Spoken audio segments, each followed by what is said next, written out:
Bonsoir, bonsoir à vous, valeureux abonnés de Guinée de Musique, où que vous soyez à travers le monde. Vous faites bien de nous rejoindre sur ce portail numéro 1 de la musique guinéenne, Guinée de Musique. Et bienvenue dans votre émission, La Grande Interview, cette émission-là qui vous permet bien sûr de connaître le parcours des acteurs socio-culturels du pays. Donc ici, nous recevons et les artistes, et les hommes de médias, les hommes de culture. Donc voilà un peu l'objectif principal de cette émission qui reçoit ce soir l'artiste chanteur reggaeman Ali Baba.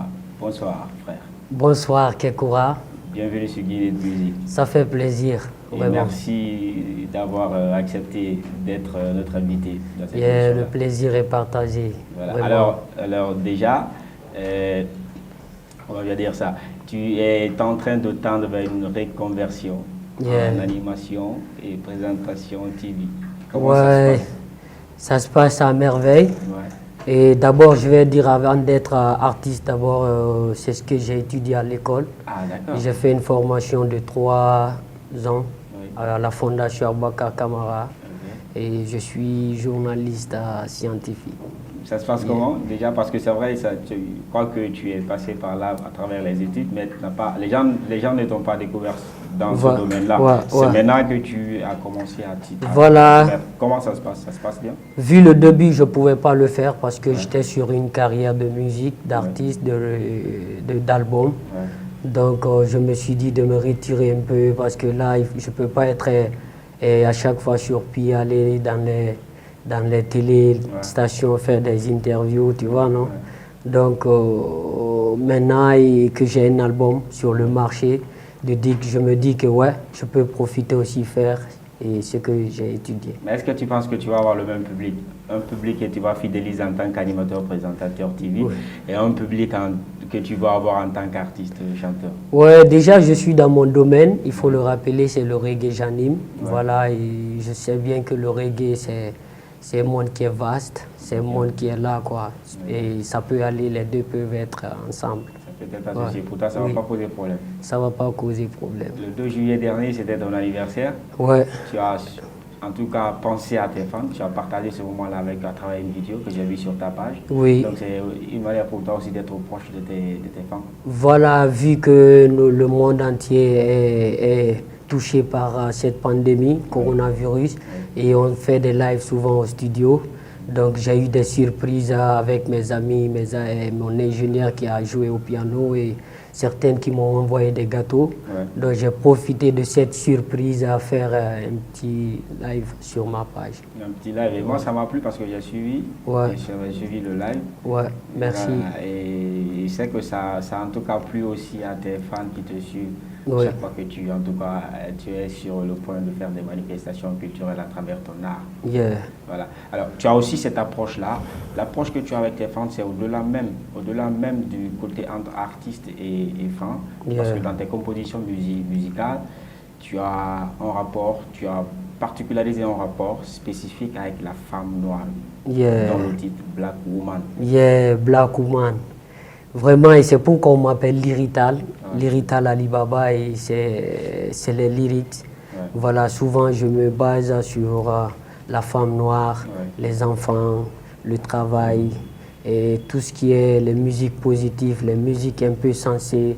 Et vu que je fais du reggae dancehall, c'est une mission pour nous de communiquer dans nos lyrics. Ben, moi, j'ai vraiment apprécié le clip.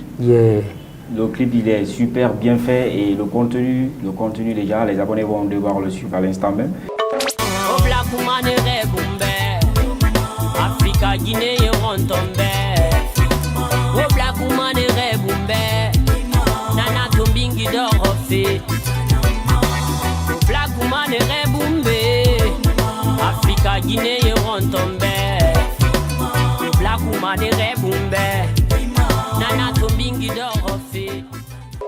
Le clip il est super bien fait, le message il est bien passé. Donc pour toi, la femme noire mérite d'être magnifiée.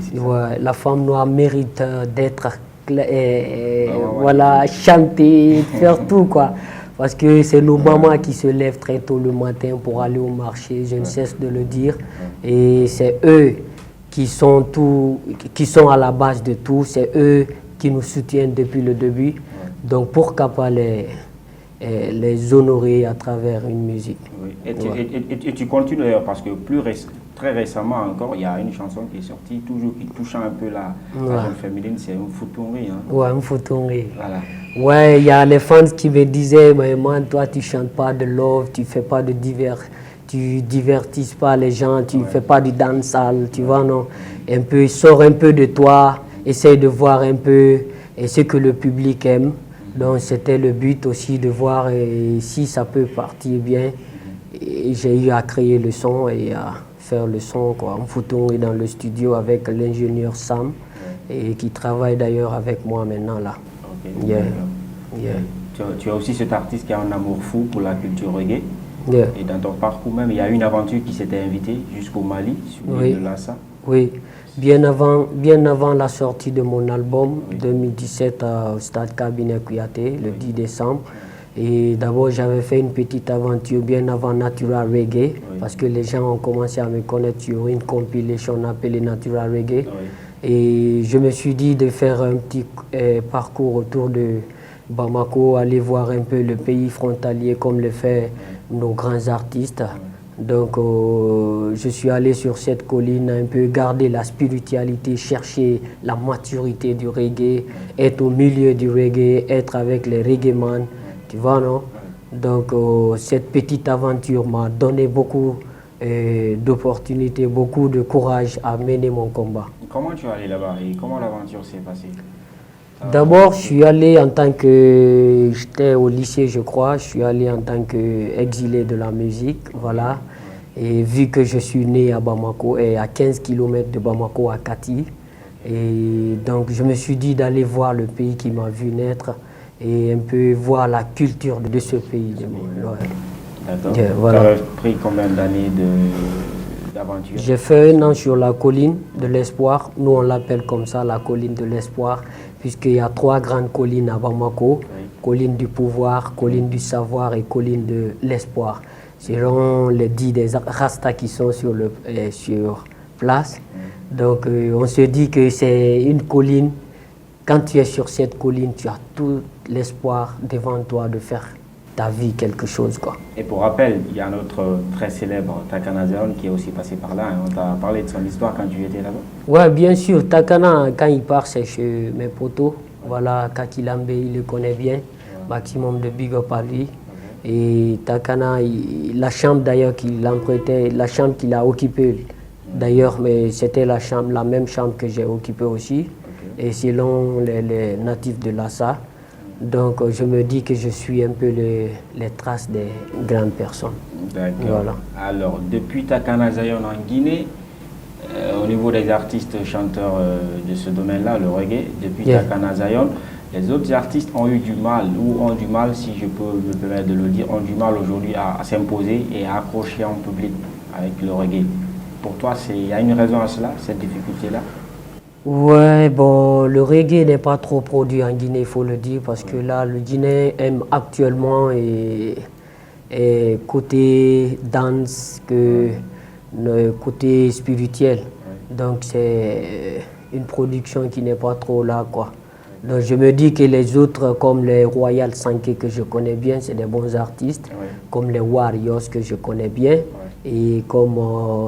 moi personnellement et beaucoup d'artistes, les Abdul Jabbar, ils se battent aussi, mais c'est une question de production qui fatigue les artistes. Parce qu'aujourd'hui, tu peux faire la promotion d'un label et par contre, quand le label est connu, tu vois, non.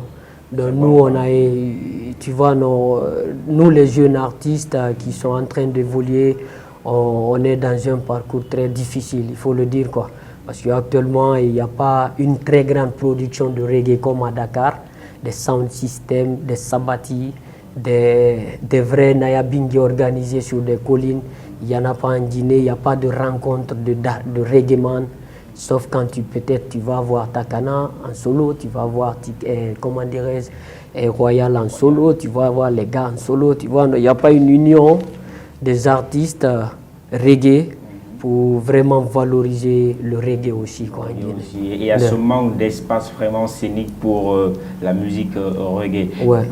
Pour toi, il n'y a pas un manquement quelque part de l'implication de certains acteurs, on ne vise que d'autres genres musicaux? Voilà, et c'est ce que je dis et c'est ce que je ne cesse aussi de dire encore, et on va appeler Et le gouvernement a aidé aussi nous les jeunes parce que moi tout récemment j'ai été au BGDA et depuis ma sortie je ne fais que gagner 600 000, je le dis en route voir 600 000 par 600 000, non c'est par an, par 600 an. 700. Pour l'album. Pour l'album qui est Wally Baba. sorti et en plus pour la composition que j'ai faite pour Marifa, qui a 2 albums qui sont sortis où je suis auteur-compositeur. Et donc on ne comprend rien quoi. Sur le plan national, il n'y a pas de boost, il n'y a pas d'aide. Et sauf quand toi-même tu te bats et ta famille t'aide aussi à survivre de tes... Tu vois, c'est pourquoi d'ailleurs tous les artistes actuellement se disent entrepreneurs. Et on n'est pas seulement que dans la musique maintenant.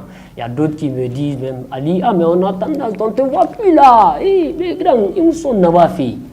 Je dis, mais ils sont là-bas, m'a dit. Pour faire des vidéos, le réalisateur, lui, le connaît. Ou bien, pour faire des vidéos, il te faut 7 à 8 millions. Tu vois, non, il faut de l'argent. Pour faire des passés dans des trucs. Tout récemment, ils ont dit que mes clips ne passent pas sur la RTG. Tu vois, non, j'ai fait une inbox sur ma page pour dire que, ouais, bien sûr, mes vidéos passent sur la RTG du jour au lendemain. Ça passe sur Espace TV. Lamine Girassi, le matin, il le faisait passer. Wally Baba, mais je n'ai rien reçu. Je suis resté un bon moment, donc ça ne va pas, quoi. Donc ça, c'est les raisons que le bureau guinéen des droits d'auteur évoque. Parce que tes œuvres ne passent pas sur les... Voilà, c'est les raisons qu'on a dit et Condé, je vais le dire comme ça, je l'ai posé la question. Fois dernière, ça fait pas un mois. Je dis, je suis trop timide, mais bon, cette fois-ci, je vais sortir de mes gants, demander qu'est-ce qui ne va pas. Qu'est-ce qui fait que, à chaque fois quand je viens, ça va grimper. Mais ça n'évolue pas. Ou on laisse tomber la musique, quoi, au fait. On fait d'autres choses maintenant, quoi. Il dit, ah ben, tes musiques, qu'est-ce que ça passe sur la RTG? Il faut t'asseoir, asseyez-vous comme ça, l'autre là, les autres sont en train de manger. Actuellement, c'est par répartition. C'est par répartition, tu vois, non? Je suis allé sur Google, j'ai tapé sur, comment dire, BGDA, j'ai eu des répartitions, je ne sais pas comment le faire, mais ce n'est pas pour les clasher, c'est juste faire un appel à nous aussi qui faisons le reggae, et en tant que voix des sans-voix, en tant que reggaeman, et on appelle aussi le gouvernement à nous aider. Et c'est pourquoi nous, on veut faire des sound systems maintenant de reggae, on veut faire des orchestres de reggae ici. Voilà, très prochainement, j'aurai voilà, le live band de Lyrital Alibaba. Et on a déjà un ingénieur de son qui est aussi, comment dirais-je, le chef d'orchestre, un grand pianiste.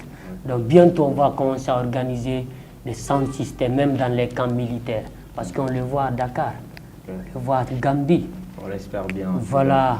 Donc on appelle aussi le gouvernement, quelles sont les procédures, qu'il nous donne des procédures au moins à aboutir à faire de nos rêves la réalité.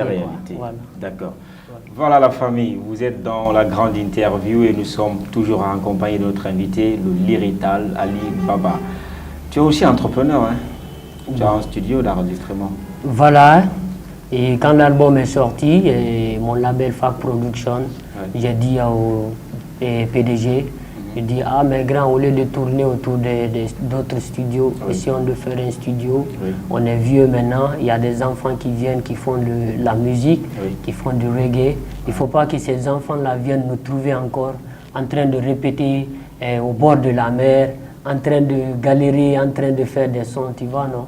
Donc il a compris mon appel et il a eu à investir tout au long. Quand l'album est sorti, il a eu au fur et à mesure, on investissait et je voyageais pour un peu l'extérieur.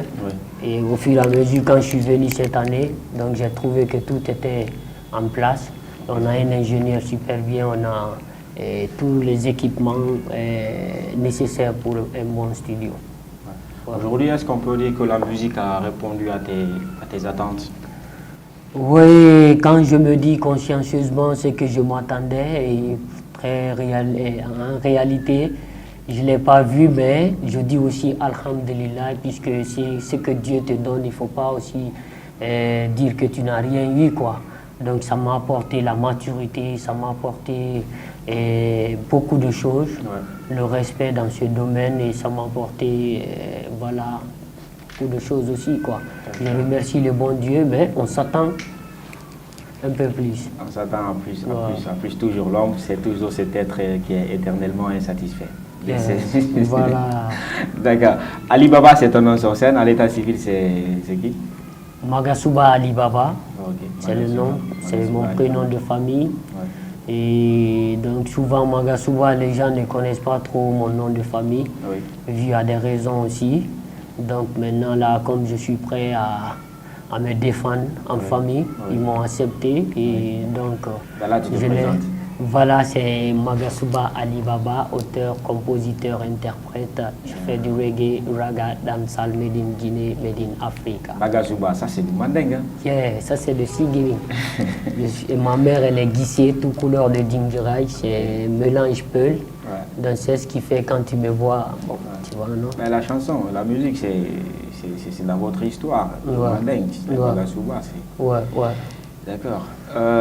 Donc les débuts, ça n'a pas été facile avec la famille, si je comprends bien ce que tu Oui, au début, je me cachais, il faut le dire, au début, mais bon, au fur et à mesure avec les grands frères, et qui nous apprenaient un peu le rap en famille, et donc la famille, la maman, elle a vu que ouais, c'est ce qu'on aime, et on n'a pas abandonné les études, on est parti jusqu'au bout de ce qu'ils ont voulu. Donc Dieu merci, et ça n'a pas été un problème comme ça. Et le côté familial, paternel, c'est ce qui ne voulait pas que je fasse la musique, mais et je suis allé avec les colas et j'ai demandé à tout le monde de laisser ma personnalité, de faire ce que je veux. Et vraiment, c'est ce que j'aime, ce que le public attend de moi le plus. Voilà. La musique, tu l'as commencé comme tout jeune? Oui. C'est-à-dire passionné de la chose qui commence par l'amusement et puis ça devient maintenant un truc professionnel. Ça fut ton cas aussi? Ça fut mon cas aussi. Et depuis le début, et je le disais depuis le début, 6e, 7e, on faisait du rap à la maison. C'était dans les blagues. Et donc, c'était dans la blague et puis c'était comme ça, quoi. Dans l'amusement, petit à petit. Dans l'amusement. Et... On a pris goût à la chose. Voilà. On a voulu être artiste.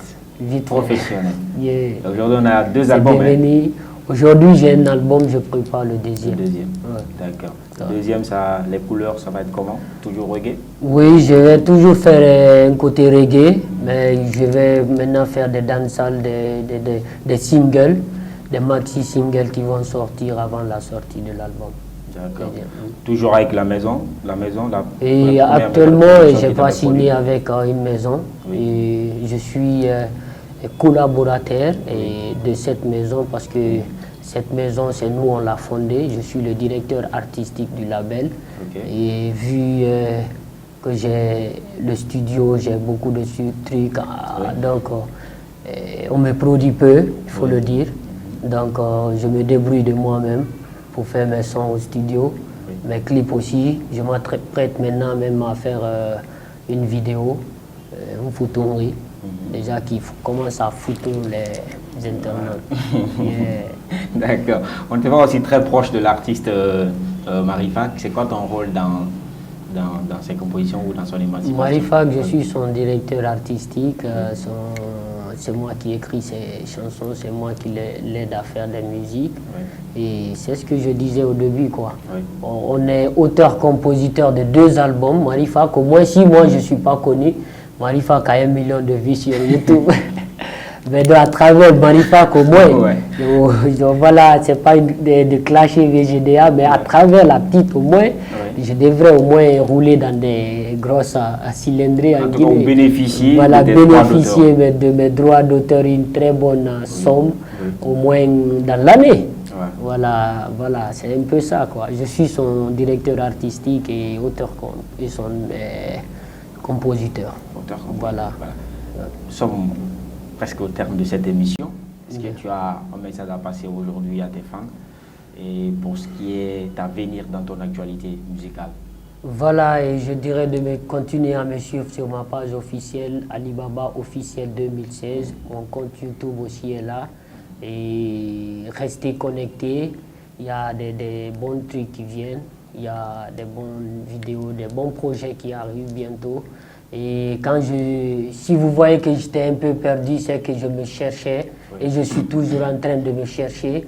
Et voilà, quand l'album est sorti, je voyageais un peu, ça causait un peu la cause aussi, quoi. C'était la cause aussi un peu de mon absence sur le terrain. Et puis, j'ai pas de bon manager qui peut me mettre dans les grands concerts. Donc, je dirais bientôt, ça va commencer. Ça va commencer. Voilà. Mais tu n'as pas fait quelque chose pour ces fans qui te suivent à l'instant? Un petit accord? Yeah, man. Temera flow nan tam futunge.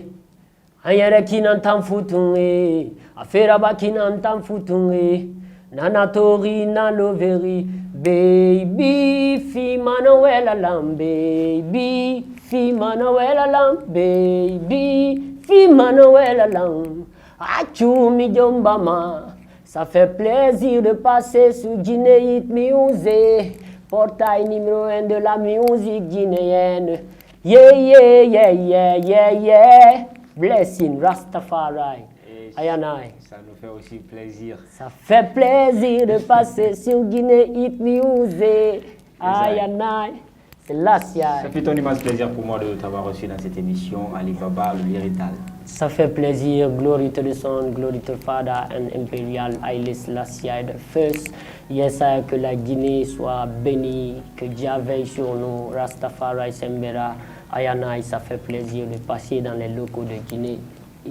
Mais aussi. Selassie. Tiens, Rastafari. Voilà la famille, c'est sur ces mots-là que nous allons nous quitter. Voilà pour le compte de cette émission, la grande interview qui avait pour invité ce soir le Lyrital Ali Baba. On se reprend très prochainement pour un nouveau numéro. Portez-vous bien où que vous soyez à travers le monde. À la prochaine. C'est là.